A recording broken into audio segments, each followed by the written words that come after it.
Quand on vous annonce que les jours de malheur annoncent des lendemains qui chantent, des lendemains plus heureux, c'est pas à prendre au sens littéral du terme, hein, parce que là on est le lendemain et il y a rien qui chante et c'est pas spécialement plus heureux. Salut tout le monde, c'est TMF et dans cette vidéo on va revenir sur le match France-Espagne, mais je vais faire un petit point de côté.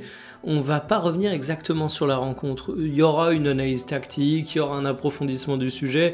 Évidemment, je vais parler du match, donc je vais être obligé de vous donner mon avis sur quelques éléments, notamment dans la construction de l'équipe de France de Didier Deschamps. Mais ce sur quoi j'ai envie de m'attarder aujourd'hui, c'est plus un petit peu cette tempête médiatique du lendemain qui est en train de s'abattre dans bon nombre de médias professionnels et sur les réseaux sociaux. C'est un petit peu ce retournement de veste absolument express. Il y a une formule qui dit qu'on adore brûler nos idoles en France. Je trouve qu'elle n'a jamais été aussi vraie. Alors évidemment, comme tout le monde, je suis déçu du match de l'équipe de France. Vous pouvez aller voir mon débrief à chaud qui a été tourné hier, juste après la rencontre. Vous voyez la mine dépitée que j'affiche et à quel point je suis vraiment au fond du seau. Je pense qu'on ne peut pas m'accuser de pas être triste. Mais à un moment, la tristesse n'autorise pas toutes les analyses à l'emporte-pièce et on est à une époque absolument terrible où il faut toujours être dans l'excès. Il faut être dans l'excès quand on encense l'équipe de France, mais pour se rattraper d'avoir été peut-être un peu trop dans l'excès à encenser l'équipe de France, il faut être encore plus dans l'excès à critiquer l'équipe de France par la suite.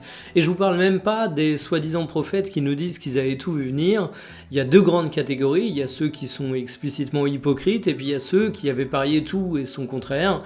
Et partant de là, évidemment, ça facilite le fait de dire qu'on avait raison, parce qu'il y a forcément un moment où on a dit la vérité, étant donné qu'on a balayé tout le spectre des possibilités. J'étais particulièrement triste hier. Aujourd'hui, je dois vous le dire, j'ai passé une autre étape du deuil. On est plus dans la colère. La colère, évidemment, à cause de certains éléments de l'équipe de France, hein, mais également à cause de ce que je lis ici et là, et j'avais vraiment besoin de faire cette vidéo comme un gros exutoire. Installez-vous confortablement et bienvenue pour cette nouvelle vidéo Talk My Football.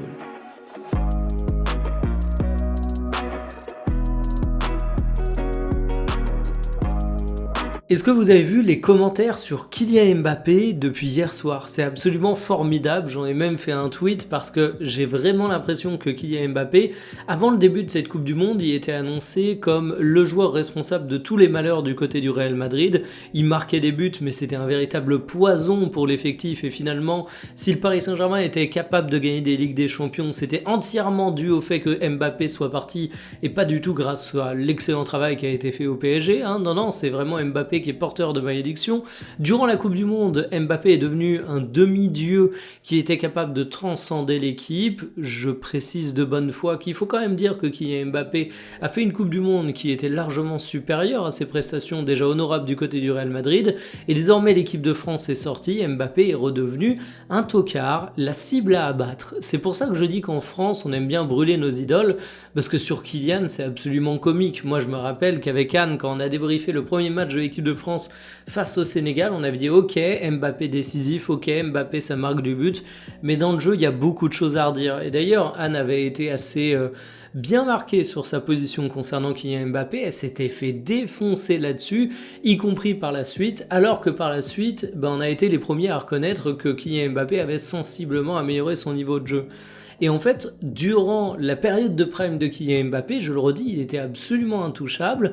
Et aujourd'hui, t'as l'impression que t'as certains qui rongeaient leur frein, voire qui ont complètement retourné leur veste, qui s'en prennent à cœur joie pour dénoncer la Coupe du Monde de Kylian Mbappé, où il a été fort avec les faibles et faible avec les forts. Bon, déjà, le match d'hier, le problème n'est pas Kylian Mbappé. Alors, je dis pas qu'il fait un match parfait, hein. C'est un match où Kylian Mbappé a eu sa désormais traditionnelle tendance à être hors-jeu. C'est un joueur qui est censé être plus rapide que tout le monde, donc il n'a pas forcément besoin de jouer le hors-jeu au millimètre. C'est pas simplement la faute à pas de chance, c'est quelque chose qui reproduit très régulièrement, donc oui, on peut le critiquer là-dessus. Mais finalement, il a été présent lorsqu'il fallait faire les efforts de pressing, il a quand même apporté la lumière et des occasions à pas mal de reprises, alors ça n'a jamais passé, certes, mais quand on fait la chaîne de responsabilité de l'équipe de France, Kylian Mbappé est très loin d'être le joueur que je mets en premier, et c'est même pas une question de joueur sur qui je mets en premier dans la chaîne de responsabilité. Donc j'ai extrêmement du mal à digérer le fait qu'on est toujours avec cette analyse jusqu'au boutiste où Mbappé doit être considéré comme un demi-dieu ou alors un sombre joueur de Ligue 2 qui peut empoisonner le meilleur effectif du monde. Genre tu mets Kylian Mbappé avec l'Espagne serait subitement devenue nulle et elle n'aurait pas su pratiquer du football. Et puis je parle de Mbappé, mais il y a d'autres joueurs qui ont été concernés. Michael Olise, qui dans certains médias a été comparé à Platini, à Zidane, de façon évidemment excessive, et pourtant je le dis, je suis un immense fanboy de Michael Olise, et je pense qu'à terme il pourra devenir l'égal de ces légendes, et qui aujourd'hui est décrit comme un joueur qui, face à une intensité, disparaît complètement. Alors oui, pour le coup, Michael Olise est clairement dans les joueurs que je vois comme étant extrêmement coupable dans ce match face à l'Espagne. Tu t'es rendu compte que c'était nettement plus compliqué pour lui d'évoluer face à une équipe qui était extrêmement bien organisée défensivement, qui techniquement ne faisait pas d'erreurs et qui finalement lui laissait assez peu d'espace. Mais c'est un match raté. On peut dire que le dernier était aussi moins bon face au Maroc pour un joueur qui est encore relativement jeune en équipe de France, qu'à 24 ans. Est-ce qu'on a réellement besoin de tirer des conclusions définitives sur Michael Olise, qui est un joueur formidable, qui reste un joueur formidable, qui a été extrêmement décevant au cours de cette rencontre. Mais des joueurs incroyables qui ont été décevants au cours de nombreuses rencontres, il y en a eu pas mal. Et puis on a également la team, non mais de toute façon, cette équipe de France, c'était prévisible qu'elle allait s'écrouler. Alors certains l'ont vu. Faut bien leur reconnaître ça. Moi, je fais partie de ceux qui étaient enthousiastes sur l'équipe de France, je le dis sans difficulté, mais il faut quand même être honnête, la majorité des gens étaient également très positifs pour les Bleus.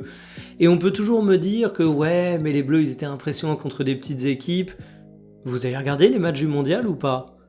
Non, parce que les petites équipes, contre qui c'est soi-disant facile de cartonner, elles ont mis des bâtons dans les roues de bon nombre de favoris de cette Coupe du Monde. Il y a eu des grosses équipes qui ont été éliminées contre des petites. Il y a eu des grosses équipes qui n'ont pas réussi à remporter leur match face à des petites équipes. Les soi-disant petites équipes sont aujourd'hui des adversaires qui sont capables de te mettre en difficulté. Et donc non, la prestation de l'équipe de France, même contre des équipes un peu plus mineures, c'est faux de dire qu'elle ne vaut rien. Et j'ai beau être le premier à considérer que le Maroc n'a pas été au niveau contre les Français, et au bout d'un moment, le Maroc, c'est pas le 150e du classement FIFA non plus, hein. Même s'il déjoue un petit peu, on va pas me faire passer ça pour une équipe de boulangers, de peintres, de maçons et de plombiers qui jouent une fois par semaine le dimanche avec leurs copains. On parle quand même de joueurs qui sont immensément talentueux. Donc à un moment, oui, l'équipe de France s'est retrouvée face à la dure réalité d'une équipe qui lui était infiniment supérieure techniquement face à l'Espagne. Oui, ça a été l'occasion de voir que cette formule de l'équipe de France était très limité quand on se retrouvait face à un adversaire de cette taille, mais pour autant, dire que cette équipe de France est complètement minable, non. J'ai vu des tweets que j'ai trouvé intéressants de Simon Piotre qui disait que Deschamps, dès qu'il croisait la route de l'Espagne, ou une équipe de ce style, on se faisait retourner parce qu'on ne savait pas s'il fallait presser haut, s'il fallait attendre bas, s'il fallait garder la balle, que c'était le flou artistique. Eh ben, je trouve que c'est effectivement une très bonne analyse. Moi, c'est ce que j'ai ressenti avec cette équipe de France. Oui, on a 4 attaquants, mais pour autant, est-ce qu'on est une équipe résolument offensive? Ben, je me suis emballé au cours de la Coupe du Monde, mais au tout début, je me disais, est-ce que avoir les meilleurs joueurs nous garantit la meilleure attaque? Ben, j'aurais dû rester un petit peu sur ce raisonnement, parce que finalement, oui, on a fait des choses extrêmement intéressantes, mais contre l'Espagne, ben on n'a pas été une équipe résolument offensive, on n'a pas non plus été une équipe de transition. Moi, quand je voyais Tchouaméni, quand je voyais Barcola titularisé, je me disais que le plan c'était de souffrir, de laisser le ballon à l'Espagne, et au final, je redis mon cheval de bataille, on est une équipe qui a ni dominé l'Espagne de la possession, a ni laissé clairement le ballon aux Espagnols pour se procurer des phases de transition extrêmement intéressantes tout au long de la rencontre. Finalement, on se retrouve dans une sorte de quasi 50-50 un peu mou, où les seuls moments où on a le ballon, c'est quand l'Espagne accepte de nous le donner, et où on a l'impression qu'on retrouve un petit peu de domination, alors que non, c'est pas du tout le cas, et on s'est fait relativement endormir là-dessus.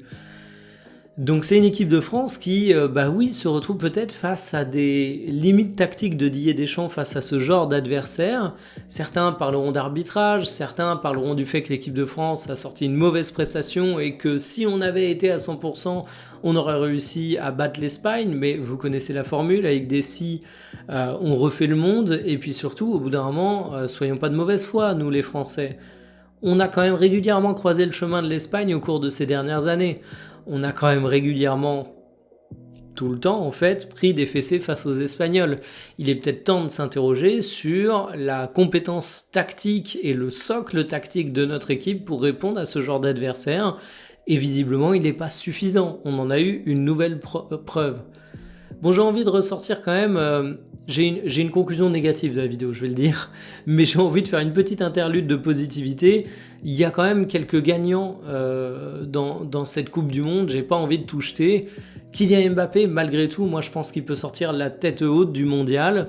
Alors on a eu des tweets en mode « vous voyez Mbappé en mode mondial, c'est un autre joueur, il est incritiquable, aujourd'hui c'est devenu un tocard hein. ». Mais moi je reste sur ma position qui est que oui, Mbappé fait une grande Coupe du Monde. Je pense qu'on est un peu trop indulgent avec Kylian Mbappé dans certains cas, qu'on est un peu trop dur avec Kylian Mbappé dans d'autres, mais en fait Kylian Mbappé, au-delà de ses stats durant cette Coupe du Monde, ce que j'ai bien aimé, c'est que j'ai vu un truc que j'attendais pas forcément de lui, alors que j'escomptais une grosse Coupe du Monde de sa part, je l'avais annoncé. Mais je l'avais annoncé parce que je pensais qu'il allait être clinique devant les buts, qu'il allait être un véritable tueur. Il a été bien plus que ça. Il a été un leader sur le terrain, il a été un joueur qui a fait les efforts défensifs, il a été un joueur qui a fait les bons choix collectifs. Mbappé est souvent une contrainte tactique pour son équipe. Il nous a prouvé au cours de cette Coupe du Monde, à mon sens, qu'il ne l'était pas tant que ça et que finalement c'était une erreur de vouloir le mettre sur le banc.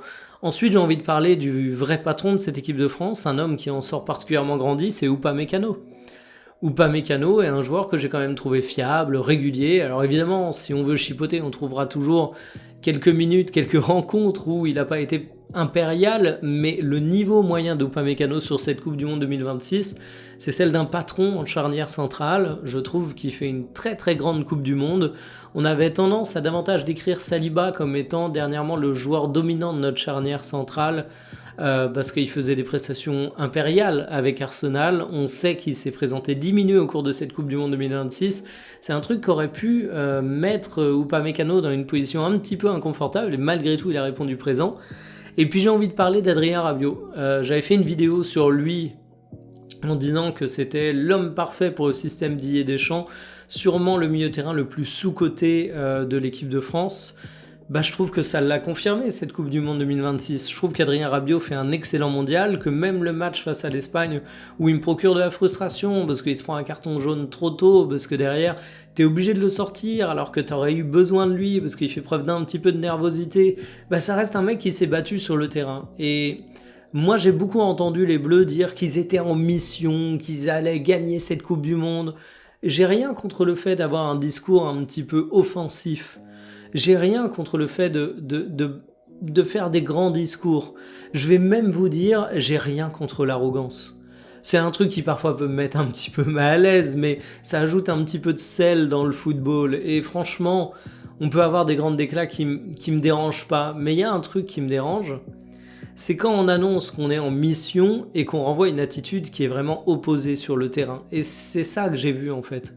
Qu'un bleu dise on va défoncer les Espagnols, on est 1000 fois meilleur qu'eux, on va leur apprendre le football, et que derrière ils perdent, ils passent pour un idiot bien évidemment. Mais s'il donne son max au cours de la rencontre, je vais peut-être le vanner parce que j'aime bien vanner, mais au bout d'un moment, voilà, au moins il est carré. Là, j'ai vraiment l'impression qu'on nous a vraiment fait le discours de motivation à la Pascal Duprat qui met la musique de Gladiator dans le vestiaire. Et derrière, pchit, il n'y a eu plus rien, le lion majestueux s'est transformé en chaton qui roupit sur le canapé. Et ça, j'ai du mal. Et pour en revenir à Adrien Rabiot, je trouve qu'Adrien Rabiot, il s'est jamais transformé en chaton. On peut lui reprocher des choses, mais il a été pleinement impliqué durant ce match, et je trouve que c'est un joueur qui sort grandi de la Coupe du Monde. Adrien Rabiot, c'est un joueur qui peut attirer beaucoup d'inimitié parce qu'il n'a pas forcément le style le plus sexy du monde. Je parle de style footballistique, je laisse le choix des commentaires du style vestimentaire de Rabiot à ceux que ça intéresse. Moi ça ne m'intéresse pas beaucoup les débats sur les cheveux des joueurs de l'équipe de France. Il y a des éditorialistes qui aiment beaucoup ces débats, je leur laisse. Rabiot, c'est un mec qui a déçu énormément de Parisiens, et il y a beaucoup de supporters du PSG qui sont français, donc évidemment il s'est mis à dos beaucoup de personnes. Il y a l'épisode Olympique de Marseille qui a créé de l'aigreur aussi chez les rivales, donc tu te mets tout le monde à dos. En plus de ça, on va pas oublier le refus d'être réserviste en 2018, si ma mémoire est bonne, la fameuse entrée où il avait un petit peu froid juste avant, qui avait également fait une polémique énorme. Bref, Adrien Rabiot, il a attiré plein de trucs pour qu'on ne l'aime pas. Mais il n'empêche qu'en équipe de France, il est impérial, et même en club, je trouve que c'est un joueur sous-coté, il en ressort gagnant. J'ai par contre 2 grandes peurs pour la suite. La première, je vais pas développer très longtemps parce qu'aujourd'hui on n'en sait rien, c'est Saliba. Saliba qui a eu, d'après les lectures sur les lèvres, des déclarations extrêmement inquiétantes sur son dos finito, apparemment au moment où il sort durant le match. Et de toute façon, quand tu sors au cours d'une demi-finale face à l'Espagne et que t'es un joueur clé de l'équipe de France, c'est que t'en peux plus. C'est que t'es vraiment au bout du rouleau. Et un joueur qui sort dans ces conditions, moi ça m'inquiète. On sait qu'il devait déjà passer par la case opération, on savait que cette Coupe du Monde a été déjà risquée pour lui. Les blessures de dos, c'est quelque chose dont tu vas avoir beaucoup de mal à t'en remettre. Alors je suis pas en train de vous dire que à 25 ans, Saliba c'est foutu pour le football, évidemment. Mais je suis en train de vous dire que j'ai peur que ce soit absence de longue durée, rechute régulière, et finalement un Saliba qui se traîne des problèmes pour tout le reste de sa carrière. C'est une grande peur que j'ai. Ça se trouve, je me plante complètement. Il y a beaucoup de parallèles qui sont faits avec le genou de Samuel Umtiti. Je sais pas si c'est à propos, peut-être que j'ai une peur bidon, mais en tout cas, je vous le dis, j'ai cette peur. Et la deuxième peur que j'ai, c'est concernant Lucas Digne. Alors Lucas Digne, je le redis, braquage à 12 millions d'euros, disaient certains. Moi, je disais que c'était fou de dire ça, c'était pas du tout un braquage. Mais je considérais que c'était, et je considère toujours, une bonne recrue pour le banc du Paris Saint-Germain. Mais comment il va s'en remettre mentalement, Lucas Digne ? Il y a des joueurs qui se retrouvent brisés à cause de ça. Et encore une fois, c'est pas question de faire passer Lucas Digne pour le grand coupable. Pour moi, c'est pas du tout le cas. Je préfère vous le dire. Lucas Digne a des choses à se reprocher. Il fait pas un match parfait. Mais honnêtement, combien de Bleus n'ont rien à se reprocher et font un match parfait lors de cette demi-finale ? Je pense que la réponse est contenue dans ma question et mon ton un peu hilar au moment de le dire. Donc je veux pas enfoncer le clou sur Lucas Digne, mais au bout d'un moment, le sentiment de culpabilité, le malaise que ça peut te créer d'avoir fait quelque chose qui amène un penalty au cours d'une demi-finale de Coupe du Monde, c'est un truc dont tu peux avoir du mal à te remettre. C'est un truc qui peut vraiment te plomber mentalement. Et j'espère que ça va pas être le cas pour lui, parce que si le Paris Saint-Germain récupère un grand brûlé mental, un grand blessé du cerveau suite à ça, ça va finalement pas être une bonne recrue, alors que ça se dessinait comme étant un dossier plutôt cohérent. Donc voilà, je reviendrai un peu plus tard tactiquement sur ce match, et de toute façon, rappelons-le, il y aura un autre match de l'équipe de France, la petite finale, celle qu'on attend tous, ou pas. Moi je vous dis à bientôt pour une prochaine, digérez bien tout ça, essayez de profiter quand même des matchs qui restent, on en reparlera, salut.